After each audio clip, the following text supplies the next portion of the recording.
So Tom, I'd like to start with you. I see you in Washington all the time. Understand you visited the White House to talk about tariffs. So explain a little bit about what you've been doing and how it's been affecting the business. Ron. Well, there's two sort of food tariff issues sort of in the headlines today. One is this French digital tax and the U.S. response. France recently passed a tax on digital services, so companies like Google, Facebook, Amazon, and the U.S. feels, well, those are, that discriminates against mostly U.S. companies, since a large amount of the large internet companies are U.S. based, and feel like, well, you can't tax our companies, only we can tax our companies. And to threaten to retaliate that, the U.S. says we'll put 100% tariffs on French cheeses and wines. Two other countries that I know of have also passed digital taxes, Turkey and Italy, and the U.S. in its sort of comment mentioned they're watching this as well. So it's obviously could be devastating to French cheese and French wine lovers. The other issue, which has gotten a little more headlines, is the Boeing-Airbus dispute, which has been going on for 14 years. It's not this typical trade war that the administration's having. This is a legitimate WTO case where the WTO ruled that the EU is illegally subsidizing Airbus.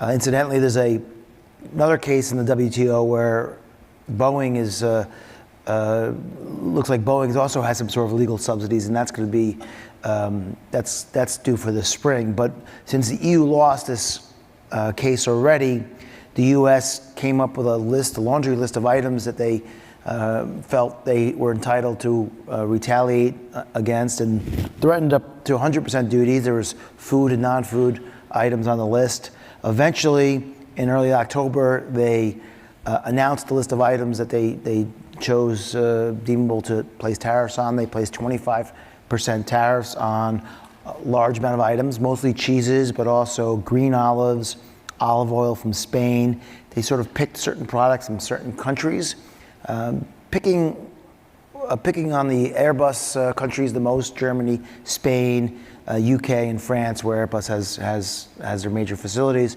But the uncertain part for the industry is that the U.S. says, well, we're going to look at this list, coming up in February. We can take the items that we didn't put on the list now on the list. We could take items off. We can raise the tariffs. We can lower the tariffs. We're just not going to tell you what we're going to do. And then every 6 months, do the same process. They call it a carousel. So it's pretty unnerving for someone in the food import business, not knowing the cost of goods 6 months from now. So it's been a little stressful.